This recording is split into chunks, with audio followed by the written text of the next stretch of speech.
লক্ষ্য কৰি মৰমৰ ছাত্ৰ ছাত্ৰীসকল আমি এটা আচলতে আজি কাৰ্যসূচী আৰম্ভ কৰিব বিচাৰিছোঁ। এইটো সমগ্ৰ শিক্ষাই আমাক নিৰ্দেশ দিছিলে প্ৰতিখন বিদ্যালয়তে ৰাষ্ট্ৰীয় মাধ্যমিক শিক্ষা অভিযানৰ অধীনত সপ্তধাৰা কাৰ্যসূচী বুলি এটা কাৰ্যসূচী গ্ৰহণ কৰিবলৈ কৈছে আমাক ছাত্ৰ ছাত্ৰীৰ উত্তৰণৰ হেতু। গতিকে লৈ সেই বিষয়ত আচলতে আমাৰ বিভিন্ন প্ৰগ্ৰেম আমি অনুষ্ঠিত কৰিব লাগে।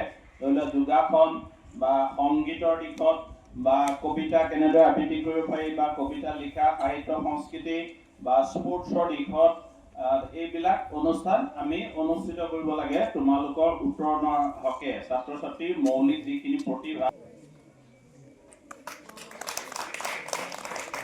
ধন্যবাদ। আৰু এই আমাৰ সপ্তধাৰা আঁচনিৰ বিষয়ে আমি আমাৰ সমল ব্যক্তিলৈ আমাৰ শ্ৰদ্ধা যাচিছোঁ আৰু আমাৰ কাৰ্যসূচী চলাই নিবৰ বাবে আমি আহ্বান জনাইছোঁ।